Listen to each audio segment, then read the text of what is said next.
एक गरीब लड़की जिसका नाम है मैरी, वो खाना बना रही थी और एक चूहा आकर मैरी का खाना चुराने की कोशिश करता है, लेकिन मैरी उसे खाना चुराते देख लेती है तो चूहा डर से छिपने लगता है। मैरी गरीब घर से तो थी, लेकिन उसका दिल काफी बड़ा था, मासूम लड़की की तरह, और उस चूहे को थोड़ा सा टुकड़ा दे देती है। और तभी एक खूबसूरत तेज की रोशनी होती है और वो रोशनी मैरी से कहती है, बहुत जल्दी तुम्हारे घर में एक बुद्धिमान बच्चा जन्म लेगा जो आने वाले समय में यहाँ का राजा बनेगा, जिसका नाम होगा मिसाया, और तुम्हें उसकी हर हालत में रक्षा करनी होगी। मैरी समझ जाती है कि ये रोशनी ईश्वर ने भेजी होगी और रोशनी उड़ते हुए आसमान में जाती है और एक तारे में बदल जाती है और वो तारा बाकी तारों से तेज चमकता है और मैरी ने जिस चूहे को खाना दिया था वो सारी बात सुन लेता है और जाकर बाकी जानवरों को इस रोशनी के बारे में बताता है। वो सभी जानवर पहली बार उस तेज चमकते तारे को देखकर हैरान होते हैं और उस चमक तारे को एक गधा देखता है जिसका नाम है वो, जो अपने पिता के साथ बहुत मेहनत का काम करता था।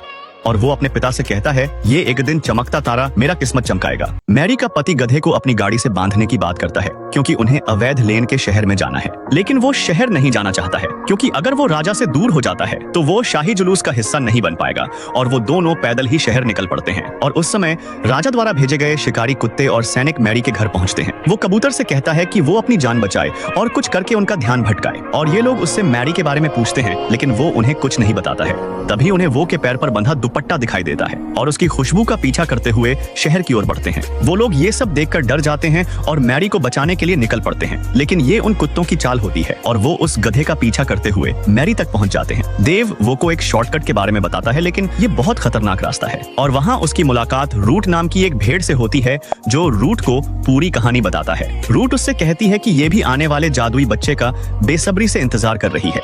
अगले दृश्य में हम 3 ऊंट और 3 बुद्धिमान पुरुषों को देखते हैं। आप उन्हें ऋषि या ज्ञानी भी कह सकते हैं। तीनों ऋषि और 3 ऊंट बहुत उत्साहित हैं जब वो जादुई बच्चे से मिलने और उसे उपहार देने और उसे ये संदेश देने के लिए राजा के महल में पहुंचते हैं। तो राजा सोचता है कि ये सभी उपहार उसके लिए हैं, लेकिन तीनों बुद्धिमान पुरुष उसे बताते हैं कि ये केवल जादुई बच्चे के लिए हैं जो भविष्य में राजा बनेगा और वो अभी तक पैदा नहीं हुआ है। ये सुनते ही राजा उन सभी को बाहर भेज देता है और अपने खतरनाक सैनिक और 2 खतरनाक कुत्तों को जादुई बच्चे को जन्म से पहले ही मार डालने के लिए भेजता है।